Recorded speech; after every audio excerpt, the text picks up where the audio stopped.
March 17th, 1943. 400 feet beneath the frigid North Atlantic, Kapitän Lieutenant Werner Henke commanded U-515 through what submariners called the Death Zone.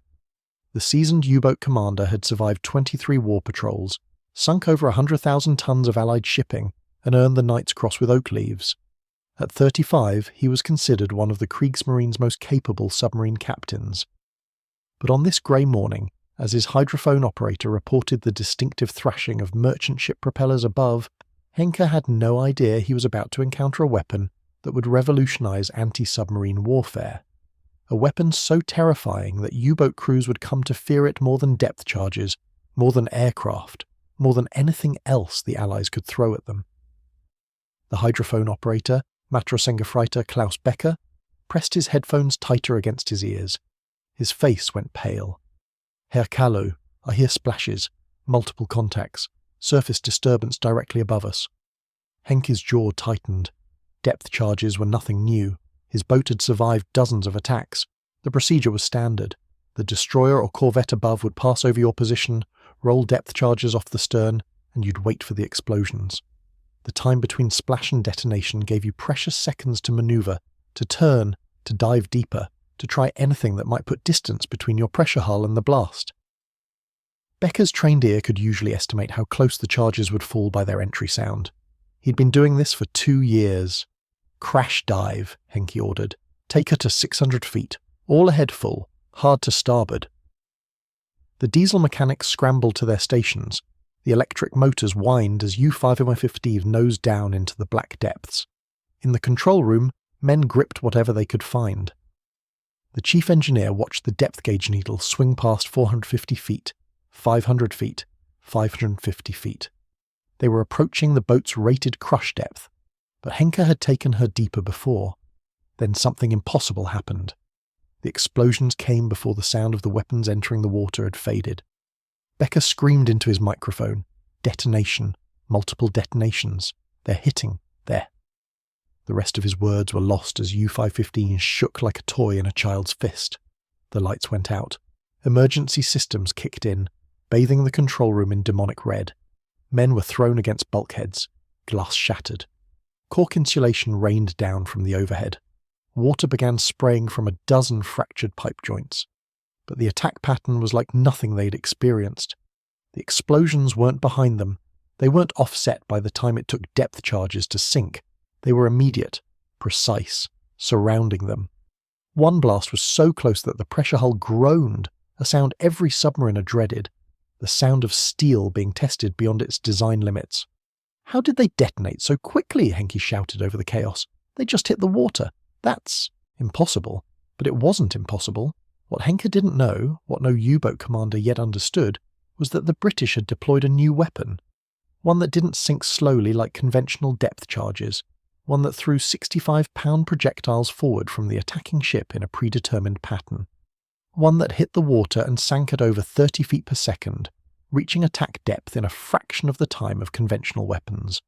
The weapon was called Hedgehog, and it was about to change the nature of the Battle of the Atlantic forever. The story of Hedgehog begins not in the Atlantic, but in the corridors of British Admiralty and the minds of engineers desperate to solve an impossible problem. By 1941, Britain was losing the Battle of the Atlantic. German U-boats were sinking merchant ships faster than they could be replaced. The convoy system helped, but once a submarine penetrated the escort screen, stopping it was maddeningly difficult. The problem was fundamental. Conventional anti-submarine tactics required escort vessels to pass directly over a submerged U-boat's estimated position, then roll depth charges off the stern. But this meant that in the final approach, the attacking ship lost sonar contact. The ASDIC equipment, what the Americans called sonar, transmitted sound waves downward and forward. As a destroyer approached a target, the submarine would pass beneath the ship and disappear into a blind zone directly under the hull. Escort commanders were essentially attacking blind, dropping their weapons based on where they hoped the U-boat would be, not where they knew it was. The statistics were devastating. In 1941, it took an average of 250 depth charges to sink a single U-boat.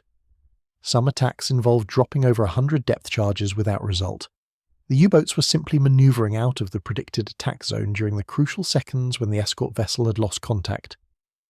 Lieutenant Commander Charles Goodeve, a Canadian physicist working for the British Admiralty's Department of Miscellaneous Weapons Development, the delightfully British bureaucratic name for a department tasked with inventing new ways to kill people, identified the core problem. "We're shooting at ghosts," he told his team in October 1941. "By the time our weapons reach the target depth, the target has moved. We need something that maintains contact throughout the attack and delivers weapons forward of the ship, not behind it." The concept wasn't entirely new. The Royal Navy had experimented with forward-throwing weapons before, but earlier attempts had been chemical mortars with limited range and dubious reliability. What Goodeve envisioned was something more precise. A multi-barrel spigot mortar that could throw multiple projectiles in a carefully calculated pattern ahead of the ship while the ship maintained sonar contact with the submarine. The mathematics were elegant. If a submarine was travelling at 5 knots, about the maximum submerged speed for most U-boats, it could move roughly 500 feet in the time it took a conventional depth charge to sink 300 feet. By throwing projectiles forward 200 yards ahead of the ship, the escort could maintain sonar contact throughout the attack, adjust aim in real time, and deliver weapons that would reach attack depth in seconds rather than minutes.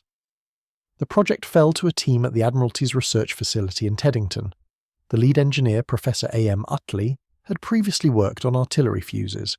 His team included mathematicians, metallurgists, and practical Royal Navy officers who understood the brutal realities of North Atlantic combat. They called the weapon Hedgehog because the mounting, with its 24 spigot mortars arranged in a rectangular pattern, resembled a hedgehog's spines. Each mortar fired a finned projectile weighing 65 pounds. The warhead contained 35 pounds of Torpex, an explosive compound 50% more powerful than TNT. But the truly revolutionary aspect of Hedgehog wasn't the projectiles, it was the fuses. Conventional depth charges used hydrostatic fuses that detonated at a preset depth. They exploded whether they hit anything or not. This created enormous water disturbances that disrupted sonar and prevented follow-up attacks.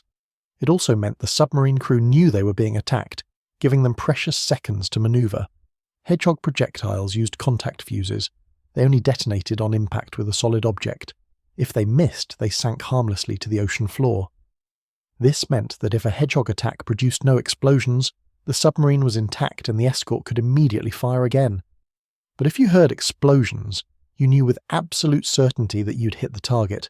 The psychological impact on submarine crews, when they eventually encountered this weapon, would be profound. The first Hedgehog installation was fitted to HMS Westcott, a modified V-class destroyer, in January 1942. The initial sea trials were disappointing. The projectiles tumbled in flight, reducing accuracy. The recoil damaged deck structures. The firing mechanism jammed in cold weather. A month of modifications followed. Engineers redesigned the projectile fins for better stability. They reinforced the mounting structure. They waterproofed the firing circuits. By March 1942, HMS Westcott was declared operational with Hedgehog. The weapon had a range of 250 yards and threw its 24 projectiles in an elliptical pattern, roughly 120 feet long and 40 feet wide. The projectiles hit the water in a spread that gave a 95% probability of hitting a submarine-sized target if the aim point was correct. Commander Donald McIntyre, one of the Royal Navy's most successful anti-submarine warfare specialists, was given command of HMS Hesperus, one of the first escorts to receive Hedgehog in operational service. His assessment after training exercises was cautious but optimistic. "The weapon shows promise," he reported to Western Approaches. Command in April 1942, "Accuracy is acceptable. The forward-throwing capability allows us to maintain our stick contact throughout the attack. However, the complexity of the system raises concerns about reliability under combat conditions." Reliability would indeed prove to be Hedgehog's greatest initial weakness. Early production models suffered from a catalogue of problems. Electrical firing circuits corroded in salt spray. Mechanical safeties failed to disengage. Projectiles misfired or failed to launch. Some installations worked perfectly, others were useless. The first confirmed U-boat kill with Hedgehog came on August 31, 1942, when HMS Oakley attacked and sank U-705 in the Mediterranean. But this success was followed by months of frustrating failures. Ships fired Hedgehog attacks that produced no results. Was it because they missed, or because the weapon malfunctioned? The uncertainty was maddening. Meanwhile, U-boat commanders were beginning to notice something strange. Survivors from U-705 had been rescued by Italian vessels and interrogated. Their descriptions of the attack filtered back to U-boat headquarters in Lorient and Paris. The reports were confused and contradictory, but certain details kept appearing. Immediate explosions, no time to maneuver, direct impacts on the pressure hull. Corvettenkapitan Adalbert Schnee, a U-boat ace who would survive the war with 23 ships sunk, encountered Hedgehog for the first time in November 1942 while commanding U-201 in the North Atlantic. His war diary entry captured the confusion. November 14th, 1942. 0340 hours, attacked by escort vessel. Crash dive to 500 feet. Heard splashes above, approximately 20 to 30 distinct impacts in water. Expected depth charge detonations. Nothing. Waited 2 minutes, still nothing. Assumed dud weapons or misfire. Rose to periscope depth to assess situation. Detected destroyer closing fast. Crash dived again. This time the splashes were followed immediately by explosions. 3 direct hits on pressure hull. Forward torpedo room taking water. Diving planes damaged. Emergency surface and abandoned ship. Schnee's boat was badly damaged but survivable. He managed to reach the surface and his crew abandoned ship before U-201 sank. As British destroyers closed in, Schnee and his men were rescued. During his initial interrogation at the London Cage, the British Interrogation Centre for High-Value Prisoners, Schnee was asked about the attack. "What kind of weapons did you encounter?" the interrogator asked. "I don't know," Schnee replied. "The detonations were too quick. Depth charges sink for 30 seconds, sometimes a minute before exploding. These exploded immediately, as if they were fired directly at us." The interrogator made notes but revealed nothing. By early 1943, more escorts were being fitted with Hedgehog. The reliability problems were being slowly resolved through better manufacturing standards and improved crew training.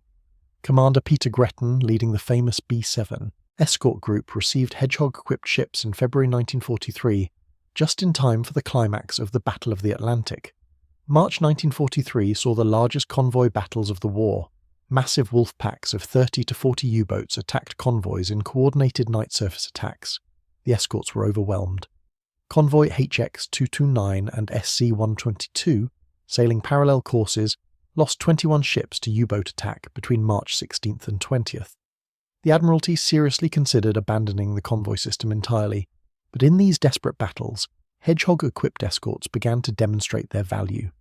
HMS Harvester, commanded by Commander A.A. Tate, encountered U-404 on March 11th during a convoy battle. Tate's action report provides a detailed account of a Hedgehog engagement. Contact gained at 2,200 yards, bearing 347 degrees, U-boat diving, classification definite submarine, close to sun 200 yards, maintaining ASTIC contact, target course 180 degrees, speed estimated 4 knots, depth 350 feet, at 600 yards, increased speed to 15 knots for Hedgehog attack, fired Hedgehog pattern at 400 yards, maintained ASTIC contact throughout approach, all 24 projectiles fired successfully, 3 explosions heard followed by breaking up noises, heavy oil and debris rising to surface, U-444 destroyed, time from initial contact to destruction, 8 minutes. Compare this to conventional depth charge attacks, which could last hours and consume hundreds of depth charges without result. The efficiency was revolutionary, but from the U-boat crew's perspective, the experience was pure nightmare.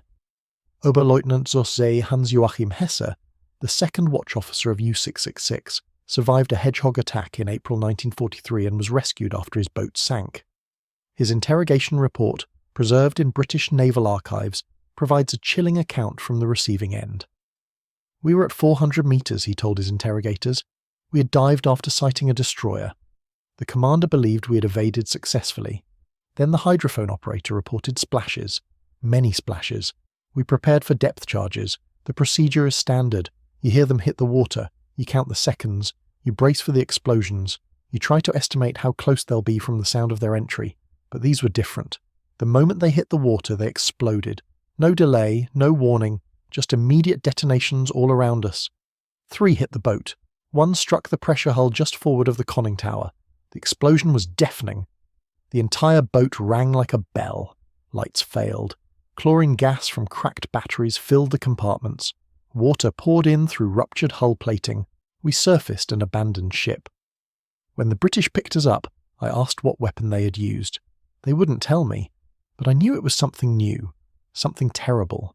The psychological impact on U-boat crews cannot be overstated. Submarine warfare was already the most psychologically demanding form of combat. Men lived in cramped, steel tubes, breathing recycled air, knowing that any moment could bring sudden death by drowning or crushing. Depth charge attacks, while terrifying, followed predictable patterns. You could hear them coming. You could try to evade. With Hedgehog, there was no warning. The weapons fell silently through the water, invisible, undetectable, moving at speeds that gave no time to react. If the U-boat commander's estimate of the escort's position was wrong by even a few degrees, those 65-pound projectiles would strike without warning. Kapitan Lieutenant Peter Kremer, commanding U-333 and one of the war's most successful U-boat commanders, wrote in his post-war memoir about encountering Hedgehog in May 1943. "We called them the Silent Death," he wrote. "With depth charges you had a chance. You could hear the destroyer above you. You knew when the charges hit the water. You could count down and prepare for the explosion." But these new weapons gave no warning. One moment, silence. The next, your boat was being hammered by explosions. Men who had survived dozen depth charge attacks broke down after a single encounter with the forward-throwing mortars. The British naturally encouraged this fear. Interrogation officers made sure captured U-boat crews heard stories about Hedgehog. The stories were embellished, exaggerated, turned into legend. Captured crews were told that Hedgehog could track submarines, that the projectiles were guided, that they never missed. None of this was true, but the psychological warfare was effective. By summer 1943, U-boat crews returning from patrol reported that the Allies had deployed a new wonder weapon, a bomb that struck without warning, a projectile that appeared out of nowhere. The German Naval High Command took these reports seriously. Technical intelligence officers interviewed survivors. They examined every scrap of evidence. They reconstructed attacks from multiple sources. By August 1943, they had assembled a reasonably accurate picture of what Hedgehog actually was. The report delivered to Gross Admiral Karl Dönitz, commander of the U-boat force, was sobering. The Allies have deployed a multi-barrel forward-throwing mortar weapon designated Hedgehog. The system fires 24 projectiles in a pattern ahead of the attacking vessel. The projectiles weigh approximately 30 kilograms and contain high explosive charges with contact fuses. The critical tactical advantage is that the attacking vessel maintains sonar contact throughout the engagement. There is no blind zone. The submarine has no opportunity to maneuver during the final approach. Dönitz's response was characteristically aggressive. He ordered immediate countermeasures. U-boats were instructed to dive deeper when under attack, below 200 meters if possible, beyond the effective range of the forward-throwing mortars. They were to maintain higher submerged speeds to complicate targeting solutions. They were to employ more aggressive evasive maneuvers the moment they detected escorts. But these countermeasures had limited effectiveness. Diving deeper meant approaching crush depth, risking implosion. Higher speeds drained batteries faster, reducing time submerged. Aggressive maneuvers were exhausting for crews and consumed precious battery power. The fundamental problem remained. Hedgehog gave escorts a decisive tactical advantage. By autumn 1943, Hedgehog installations were appearing on corvettes, frigates, destroyers, and even some escort carriers. The weapon was being manufactured in British and American factories. Production quality improved. Reliability increased. Crews became more proficient. The statistics told an unmistakable story. In 1942, before widespread Hedgehog deployment, it took an average of 250 depth charges to sink a U-boat. By late 1943, Hedgehog-equipped escorts were achieving kills with an average of 2 to 3 attacks. The success rate per attack increased from roughly 4% with conventional depth charges to over 30% with Hedgehog. The reasons were multiple. Maintaining sonar contact throughout the attack allowed escort commanders to adjust their aim. The forward-throwing trajectory meant U-boats had no time to evade. The contact fuses meant that silent misses didn't disrupt sonar, allowing immediate follow-up attacks. and the psychological impact on U-boat crews meant that even near misses disrupted German morale and tactical discipline. HMS Starling, commanded by Captain Frederick Walker, one of the war's most successful anti-submarine warfare specialists, sank 6 U-boats in a single patrol in February 1944 using Hedgehog. Walker's tactical innovations combined aggressive sonar searches with carefully coordinated Hedgehog attacks. His second support group became the most feared anti-submarine unit in the Atlantic. Walker's technique was methodical. Once sonar contact was established, he would close to optimal Hedgehog range, typically 400 to 600 yards. He'd maintain course and speed to preserve sonar contact, while his operations team calculated the U-boat's course, speed, and depth. At the optimal moment, determined by a combination of mathematics and experience, he'd order the Hedgehog fired. The 24 projectiles would arc through the air, trailing thin wisps of smoke, and plunge into the water in their predetermined pattern. If the calculations were correct, those projectiles would intersect the U-boat's position as they sank through the depth bands. On February 9, 1944, Starling attacked U-238. Walker's report demonstrates the clinical efficiency of a well-executed Hedgehog engagement, gained firm contact at EIT hours, classified submarine by echo characteristics, closed to 800 yards, target clearly attempting evasive maneuvers, depth estimated 300 feet, course erratic, reduced speed to 12 knots at 600 yards to improve ASDIC clarity. Target's maneuvers confirmed as desperate evasion. Poor execution suggested crew under stress. Fired Hedgehog at right 27 hours. 4. Distinct explosions heard. Follow-up ASDIC contact lost. Heavy oil and debris observed rising to surface. Wreckage included wood fragments, clothing, and human remains. U-238 destroyed. Time from contact to destruction, 7 minutes. For the crew of U-238, those 7 minutes were eternity. Kapitän Lieutenant Heinrich Heuser commanded U-238. None of his 51 crew members survived, but based on similar attacks where survivors were rescued, we can reconstruct their final moments. The hydrophone operator would have detected Starling's approach. The distinctive ping of British ASDIC would have echoed through the hull. Heuser would have ordered evasive maneuvers, hard to port, change depth, increase speed, anything to break the sonar lock. But Walker's operators were experts. They maintained contact through every turn, then the splashes, multiple impacts on the surface directly above them, the crew bracing for explosions, counting seconds, 1, 2, 3, 4, the projectiles were already at 200 feet, 5, 6, the projectiles were at 280 feet, U-238 was at 300 feet, 7, 4 projectiles struck U-238, 1 penetrated the pressure hull in the control room, another struck the forward torpedo room, a third hit the aft engine room, the fourth impacted the conning tower. The 35 pounds of Torpex in each warhead detonated simultaneously. The pressure hull ruptured in 4 locations. Water flooded in at speeds that prevented any compartment from being sealed. The boat went from intact to sunk in less than 30 seconds. Men in the compartments that were hit died instantly from the blast effects. Men in adjacent compartments had perhaps 10 seconds of consciousness before water pressure and flooding killed them. The entire boat, 750 tons of steel and machinery and human beings, was on the bottom at 2,000 feet within 2 minutes of the Hedgehog detonation. This was the fate of 783 U-boats during World War II. Not all fell to Hedgehog, of course, but by 1944, Hedgehog-equipped escorts were responsible for a disproportionate share of U-boat kills. The weapon's effectiveness continued to improve as crews gained experience and tactics evolved. The Americans, receiving Hedgehog through Lend-Lease, enthusiastically adopted the weapon. US Navy destroyers and destroyer escorts fitted with Hedgehog achieved similar success rates. The USS England, a destroyer escort, sank 6 Japanese submarines in 12 days in May 1944, several using Hedgehog. German countermeasures became increasingly desperate. Some U-boats were fitted with bold chemical decoys that created false sonar contacts.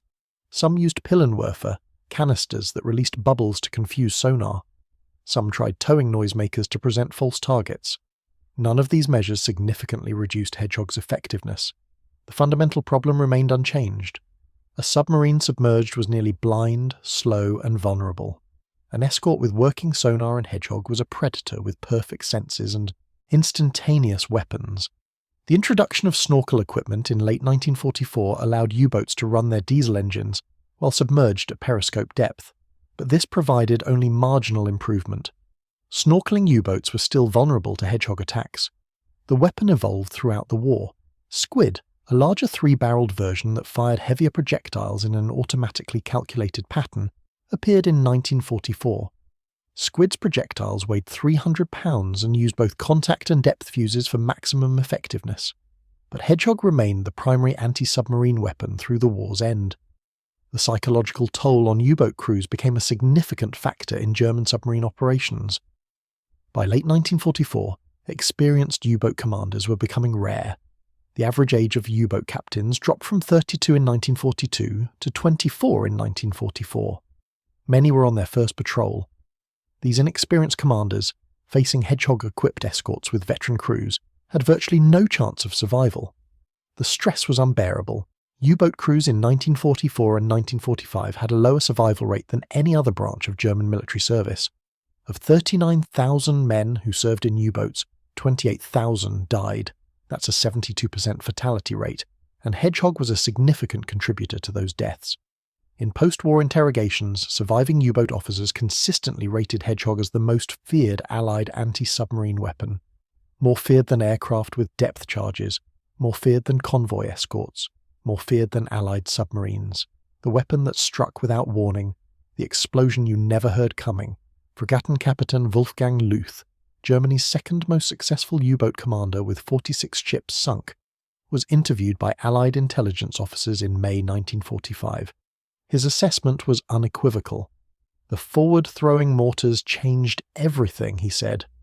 Before their deployment, a competent commander with an experienced crew had a reasonable chance of surviving a depth charge attack. You could evade, you could outmaneuver the escorts, you could use weather, thermoclines, wreckage, anything to break sonar contact. But against the forward mortars, there was no defense. The escort maintained contact throughout the attack. The weapons arrived too quickly to evade. If the escort's aim was accurate, you died. Simple as that. I survived because I was lucky and because I operated in areas where Hedgehog was less common. But I knew captains, good men, experienced commanders who were killed by these weapons, ships that should have survived, crews that deserved to live, dead because the Allies had developed a weapon that left no room for error. The numbers support Luth's assessment. In the first half of 1943, before widespread Hedgehog deployment, U-boats sank 300 Allied ships. In the first half of 1944, with Hedgehog widely deployed, U-boats sank 30 ships. Meanwhile, U-boat losses increased from 85 in the first half of 1943 to 125 in the first half of 1944. The Battle of the Atlantic had turned decisively. Hedgehog was not the only factor, of course. Improved radar, better sonar, escort carriers providing air cover, breaking of German naval codes, all contributed. But Hedgehog provided a quantifiable, measurable improvement in anti-submarine effectiveness that Allied naval commanders could see in real-time combat results. After the war, Hedgehog influenced anti-submarine weapon development for decades. The concept of forward-throwing weapons with contact fuses became standard. Modern anti-submarine warfare systems still use forward-firing weapons, though now they're rocket-propelled torpedoes rather than ballistic projectiles. The Hedgehog itself remained in service with various navies into the 1990s. Some vessels in second- and third-tier navies retained Hedgehog installations into the 21st century, a testament to the fundamental soundness of the design. At the Royal Navy Museum in Portsmouth, a restored Hedgehog mounting sits among other World War II anti-submarine weapons. The 24 Spigot mortars, arranged in their distinctive rectangular pattern, still look menacing 80 years later. Next to the display is a German U-boat pressure hull section, recovered from a wreck showing the distinctive puncture pattern of a Hedgehog impact. The jagged hole, roughly 8 inches in diameter, surrounded by cracked and deformed steel, demonstrates the concentrated violence of a 35-pound Torpex warhead detonating against a pressure hull. Below the display is a plaque with a quote from an unnamed U-boat survivor, recorded during post-war interviews. We called them Blitzbomben, lightning bombs, because they struck without warning. You never heard them coming through the water. The first indication was the explosion against your hull. If you survived that first impact, you had perhaps seconds to escape before the boat sank. Most men didn't get that chance. The weapon that gave us nightmares, the sound we never heard, the death that came from above without warning. In the dark waters of the North Atlantic, where 28,000 German submariners died, Hedgehog earned its fearsome reputation one silent projectile at a time. The U-boat crews who laughed at British escorts in 1940, who hunted Allied convoys with impunity in 1941 and 1942, learned to fear the splash of Hedgehog projectiles hitting the water above them. By 1943, that fear was pervasive. By 1944, it was overwhelming. By 1945, there were few U-boat crews left to fear anything. The Hedgehog had spoken, and in the deep Atlantic darkness, U-boats had learned to listen for the sound they would never hear. The explosion that arrived before the warning, the death that struck like lightning from a clear sky, the weapon that ended the Battle of the Atlantic. The technological evolution of Hedgehog represented more than just a new weapon. It represented a fundamental shift in how naval warfare understood the problem of attacking submerged submarines. To appreciate why Hedgehog was so revolutionary, we need to understand the depth charge technology it replaced and the desperate circumstances that drove British innovation. Depth charges had been the primary anti-submarine weapon since World War I. The concept was brutally simple. A barrel filled with explosives, equipped with a hydrostatic fuse that detonated at a preset depth. Roll them off the stern of your ship, hope the submarine was where you thought it was, and trust that the explosive force would crush the pressure hull or disable the boat. The physics of depth charge attacks were inherently disadvantageous to the attacker. Water is incompressible, which means explosive force dissipates rapidly in 3 dimensions. A depth charge needed to explode within roughly 20 feet of a submarine to guarantee a kill, within 50 feet to cause serious damage. Beyond 100 feet, the effect was minimal, perhaps some rattled nerves and shaken instruments, but no structural damage. This meant that depth charge attacks required enormous quantities of explosives to create a probability of success. A typical British destroyer in 1942 carried 150 depth charges. A corvette carried 40 to 70. During a sustained attack on a single submarine, a destroyer might expend its entire load without achieving a kill. Commander Peter Gretton, who commanded escort groups throughout 1942 and 1943, described the frustration in his post-war memoir. You'd gain sonar contact, plot the submarine's course and speed, calculate where it would be, make your attack run, drop your charges, and wait for the explosions. The sea would erupt in massive columns of water. You'd lose sonar contact in the turbulence. When the water settled, you'd search desperately for contact again. Sometimes you'd find nothing. Had you sunk it? Had it escaped? You had no way of knowing. Sometimes you'd regain contact and discover the U-boat had barely been scratched, and you'd just wasted 20 depth charges and given away your position. The whole process could take hours and consume your entire weapon load with no certainty of success. The mathematical problem was daunting. A U-boat submerged at 300 feet travelling at 5 knots could be anywhere within a circle roughly 600 feet in diameter by the time depth charges set for 300 feet detonated. To guarantee a hit within that circle required a pattern of depth charges spaced no more than 40 feet apart. That meant 14 to 20 depth charges per attack, assuming perfect spacing and timing. British tacticians in 1941 calculated that to achieve a 50% probability of sinking a U-boat with conventional depth charges required dropping 200 charges in carefully coordinated patterns. Few escorts carried that many charges, and coordinating that many attacks while maintaining contact was nearly impossible in rough Atlantic weather. The Admiralty's Department of Miscellaneous Weapons Development, the same organisation that would develop Hedgehog, first attempted to solve the problem with a weapon called Fairley. Fairley was a 5-barreled mortar that fired depth charges forward of the ship. It entered service in 1941 and was a complete failure. The charges were too light to be effective. The range was too short. The firing mechanism was unreliable. Most crucially, the charges still used hydrostatic fuses, so they created the same sonar-disrupting water disturbances as conventional depth charges. But Fairley proved the concept. Forward-throwing weapons could work if properly designed.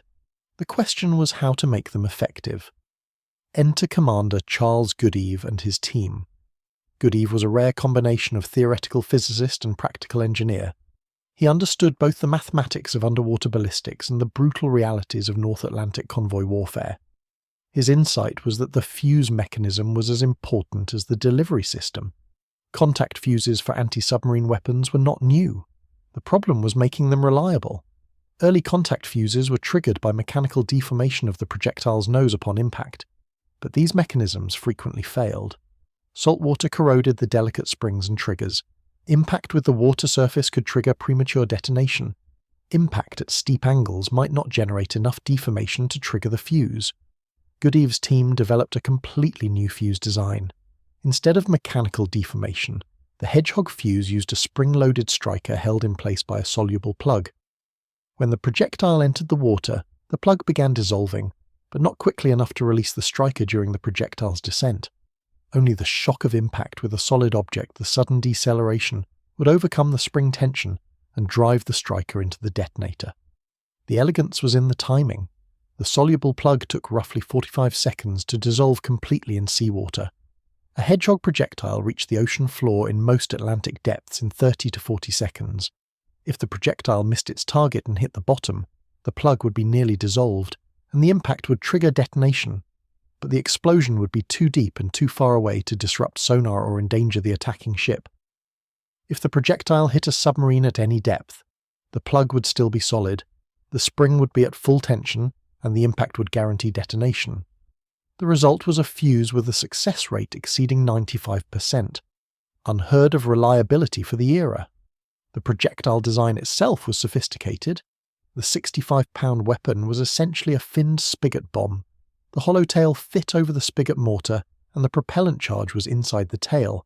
When fired, the explosion drove the projectile up and off the spigot, while simultaneously spinning it for stability. The fins were carefully designed to give the projectile a consistent trajectory. Too much spin, and it would spiral unpredictably. Too little, and it would tumble. The final design achieved a perfect balance, producing a trajectory that was predictable enough for accurate ranging while variable enough that no two projectiles followed exactly the same path. This meant the impact pattern on the water's surface translated to a three-dimensional kill zone underwater, with projectiles arriving at slightly different times and angles. The Torpex explosive was another innovation. Torpex, short for torpedo explosive, was a mixture of RDX, TNT, and aluminum powder. It was 50% more powerful than TNT by weight, and had a higher detonation velocity, meaning it produced a more concentrated shock wave. Against a submarine pressure hull, this translated to better penetration and more catastrophic damage.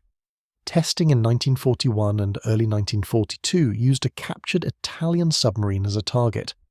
The tests revealed something unexpected. A single Hedgehog projectile striking a pressure hull would not just penetrate it. The shaped charge effect of the Torpex explosion, combined with the projectile's velocity at impact, would create a hole roughly 8 inches in diameter, with catastrophic cracking radiating outward. Water would flood through that opening at a rate of several tons per second. Even if only one projectile hit, the submarine was doomed. This was radically different from depth charge effects. Depth charges relied on crushing the hull through external pressure.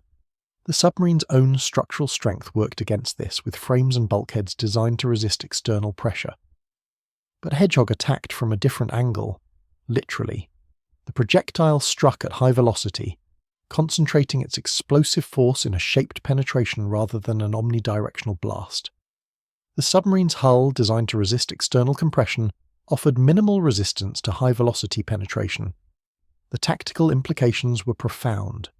With depth charges, you needed multiple near-simultaneous detonations to overwhelm the submarine's structural integrity. With Hedgehog, a single hit was sufficient. This meant the 24 projectile pattern, if accurately aimed, had a 24-fold increase in lethality compared to a single depth charge. Royal Navy tacticians quickly realized they needed to completely rethink anti-submarine attack doctrine. The old approach of saturating an area with explosives was obsolete. The new approach required precision, calculate the submarine's exact position, maneuver to optimal firing range, maintain sonar contact throughout the approach, fire at the precise moment when the target's predicted position intersected the weapon's impact pattern. This required better sonar operators, better fire control calculations, and better ship handling. It required crews to think like snipers rather than artillery. The Royal Navy's Western Approaches Tactical Unit, a specialised training facility in Liverpool, developed standardised Hedgehog attack procedures and trained escort crews in the new tactics. Commander Gilbert Roberts, who ran the tactical unit, used a floor-based simulation system where crews walked through attack scenarios on a giant grid. Sonar contacts were simulated with plotters moving submarine markers based on reported speed and course. Escort commanders would manoeuvre ship markers and call Hedgehog firing solutions. The system allowed crews to practice dozens of attacks in a single day, building the intuitive understanding of geometry and timing that successful Hedgehog attacks required. The training emphasised maintaining sonar contact above all else. Unlike depth charge attacks where losing contact was inevitable, Hedgehog attacks depended on continuous tracking. Operators learned to interpret the subtle Doppler shifts that indicated submarine manoeuvres. They learned to distinguish genuine contacts from wrecks, whales, and thermal layers.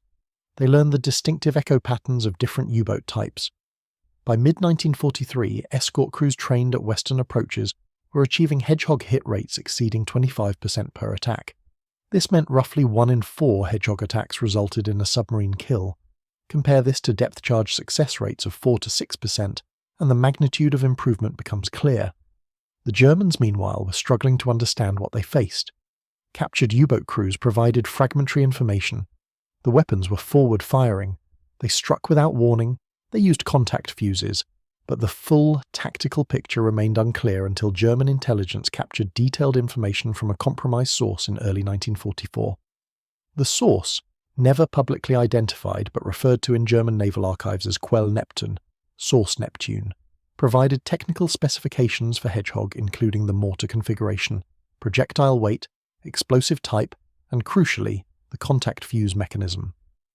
This information reached U-boat headquarters in March 1944. Dönitz convened an emergency meeting of his senior staff and technical advisors. The question was simple. Could German U-boats survive against this weapon? The answer, after 3 days of analysis, was equally simple. Not with current tactics and technology. The problem was fundamental. U-boats depended on stealth. Once detected, their only defences were depth, speed, and manoeuvre. Against depth charges, these defences were often sufficient. Against Hedgehog, they were inadequate. Going deeper helped, but only marginally. The Type 7 U-boat, the most common class, had a rated diving depth of 220 metres, roughly 720 feet. Experienced commanders regularly exceeded this, reaching 250 to 280 metres. But going deeper meant approaching crush depth, the point where external water pressure exceeded the hull's structural limits. Several U-boats were lost to implosion when damage or panic drove them too deep. Even at maximum safe depth, Hedgehog remained effective. The projectiles sank at roughly 30 feet per second. From surface impact to 280 metres took about 30 seconds. A U-boat travelling at maximum submerged speed, about 7 knots for a Type 7, could move roughly 360 feet in those 30 seconds. The Hedgehog impact pattern was 120 feet by 40 feet. If the escort's initial aim was accurate, the submarine would still be within the kill zone when the projectiles arrived. Speed was equally unhelpful. Submerged speed for U-boats was limited by battery capacity. Running at maximum speed drained batteries in 60 to 90 minutes, after which the boat had to surface to recharge. In practice, U-boats under attack used high speed in short bursts, trying to break sonar contact or avoid predicted weapon impacts. But Hedgehog's forward-throwing capability meant the attacking escort could adjust aim in real time, tracking the submarine's manoeuvres and updating firing solutions continuously. Manoeuvre, the traditional last resort, was complicated by the lack of warning. With depth charges, the submarine heard them entering the water and had precious seconds to turn, dive, or rise. With Hedgehog, the first indication of attack was often the explosion. By then, manoeuvring was irrelevant. German engineers proposed countermeasures. Could U-boats be equipped with external armour to defeat the Hedgehog penetrators? Analysis showed this was impractical. The armour would need to be at least 2 inches thick to reliably stop a Hedgehog projectile, adding roughly 30 tons of weight. This would reduce speed, increase diving time, and make the boats unwieldy. The fuel consumption would be catastrophic. Could U-boats deploy defensive weapons, something that could destroy incoming Hedgehog projectiles? The physics were impossible.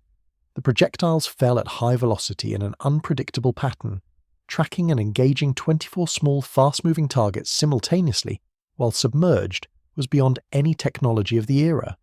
It remains difficult even with modern systems. Could U-boats detect the attacking vessel early enough to evade before Hedgehog range? This was the most promising approach, but it required better hydrophones, better training, and most crucially, experienced crews who could interpret acoustic signatures and make split-second decisions. By 1944, experienced crews were rare. Most U-boat commanders were on their first or second patrol. The harsh reality was that Hedgehog represented a technological leap that German industry and German tactics could not counter. The weapon exploited fundamental vulnerabilities in submarine warfare. Submarines were slow, blind, and fragile when submerged. Hedgehog, combined with effective sonar, turned these vulnerabilities into death sentences. Donitz's response was to double down on the tactics that had worked in 1942. Night surface attacks, where U-boats used their superior surface speed to engage convoys in darkness, then dove before dawn. Attacks in marginal sonar conditions where thermal layers, rough seas, or shallow water complicated detection. Concentration of forces, overwhelming escort screens through sheer numbers. But by 1944 these tactics were failing. Allied radar-detected surfaced U-boats at night. Escort carriers provided air cover that made surface transit suicidal. Hedgehog-equipped escorts could attack effectively even in poor sonar conditions, because the contact fuses meant missed attacks didn't create disruptive water disturbances. The statistics were brutal. In 1942, the average U-boat completed 4.6 combat patrols before being sunk. In 1943, this dropped to 2.8 patrols. By 1944, the average was 1.3 patrols.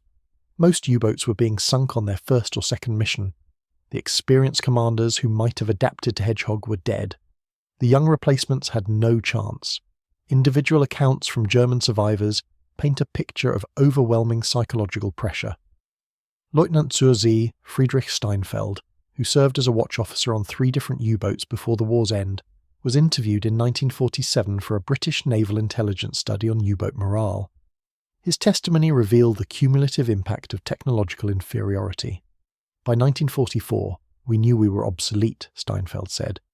Our boats were designs from the 1930s. The Allies had radar we couldn't detect, sonar we couldn't evade, and weapons we couldn't survive. Every patrol was suicide. We went because orders said go, because our comrades were going, because surrendering felt like betrayal. But we knew.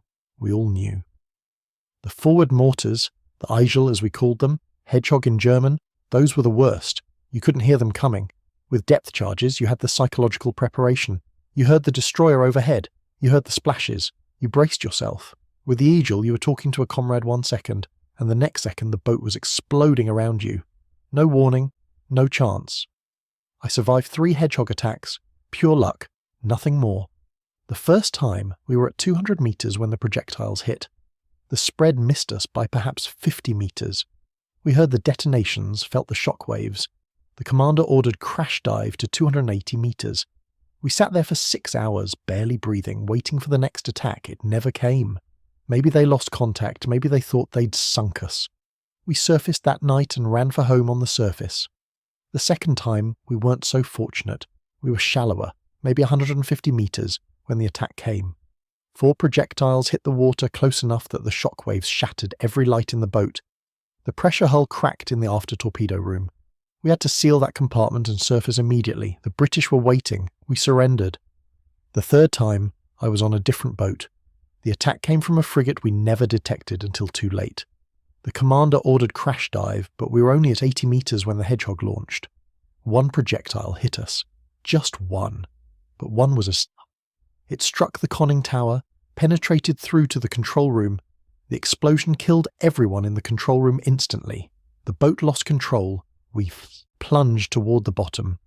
Emergency procedures got us leveled at 250 meters, but the damage was catastrophic. We had to surface. Half the crew was dead or wounded. The survivors, 22 of us, abandoned ship before the British reached us. We floated for 3 hours before being picked up. After that, I was done. I spent the rest of the war in a prison camp in Canada. I was glad to be there. Glad to be away from the boats, away from the Atlantic, away from the sound that haunted every submariner. The sound of projectiles hitting water overhead, the sound of death falling from above, the sound we called the knocking of the Hedgehog.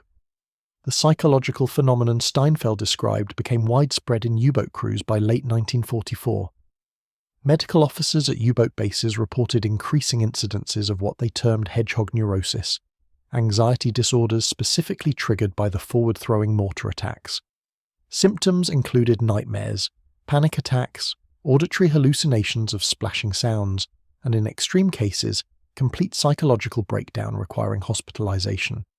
Kapitän Lieutenant Herbert Werner, who commanded U-415 and U-953 and survived the war, wrote in his memoir Iron Coffins about the pervasive dread that Hedgehog inspired. "We feared the Hedgehog more than anything else the enemy possessed, more than aircraft, more than destroyers, more than their remarkable radar. The Hedgehog represented everything we couldn't fight, speed we couldn't match, accuracy we couldn't evade, lethality we couldn't survive. It was the weapon that made us realize we were already dead. We just didn't know when the execution would occur." The Allied navies, recognizing the psychological impact, actively worked to maximize it. Captured U-boat crews were interrogated in facilities where Hedgehog attacks were discussed in detail. The interrogators would describe the weapon's capabilities, often exaggerating them slightly, ensuring that when these prisoners were placed in camps with other captured submariners, the stories would spread. British intelligence officers operating the London Cage Interrogation Centre developed a specific protocol for Hedgehog-related questioning. They would show captured U-boat officers photographs of Hedgehog installations.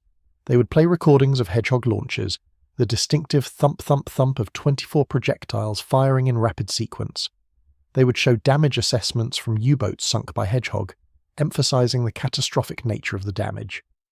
The goal was to ensure that every captured submariner went into the POW camps believing Hedgehog was unstoppable. These prisoners would eventually communicate with Germany through Red Cross letters. The sensors allowed certain information to pass through, information that would reach U-boat crews still operating. The psychological warfare was subtle but effective. By early 1945, German U-boat morale had collapsed. Surrender rates increased dramatically. Several U-boats surrendered to Allied forces after minimal or no combat. Post-war interviews revealed that many of these crews had decided surrender was preferable to facing another Hedgehog attack. Oberleutnant José Heinrich Brodder, commanding U-716, surrendered his boat to a British frigate in April 1945 after detecting the distinctive sonar ping of an approaching escort. His boat was undamaged. His crew was intact. He simply ordered his boat to surface and radioed surrender. His post-war interrogation explained the decision. "We had been depth-charged twice, bombed once, and attacked with Hedgehog once. We survived through luck. I knew our luck would not hold. When I heard that frigate's sonar, I knew it carried Hedgehog. I could hear it or attack or try to evade and likely die, or I could surface and save my crew. It was not a difficult choice. The war was lost. Dying for a lost cause when I could save 47 men seemed pointless." Brodder's decision was not unique. In the war's final months, dozens of U-boats surrendered with minimal resistance. The cumulative effect of technological inferiority, overwhelming Allied superiority, and specific fear of weapons like Hedgehog had broken the U-boat force's will to fight. The post-war analysis of Hedgehog's effectiveness produced remarkable statistics. Of 268 confirmed Hedgehog attacks against U-boats, 83 resulted in sinkings. That's a 31% success rate compared to 6% for conventional depth charges. More significantly, Hedgehog attacks averaged 2.1 attacks per kill, while depth charge attacks averaged 17 attacks per kill. The weapon's reliability also improved dramatically throughout its service life. Early installations in 1942 had a 40% misfire rate, meaning nearly half of all projectiles failed to launch. By 1944, this had dropped to less than 5%. The contact fuse reliability remained consistently above 95% throughout production. The economic impact was substantial. A Hedgehog projectile cost approximately £12 to manufacture in 1944, roughly equivalent to $600 in 2024 currency. A standard depth charge cost approximately £8. But the Hedgehog's higher success rate meant that, per U-boat sunk, Hedgehog was actually cheaper. The average depth charge kill required 200 to 250 charges at £8 each. totalling 1,600 to 2,000 pounds. The average Hedgehog kill required 2 attacks of 24 projectiles each, 48 projectiles at £12 each, totalling £576. This economic efficiency, combined with the tactical advantages, made Hedgehog the preferred anti-submarine weapon for the remainder of the war.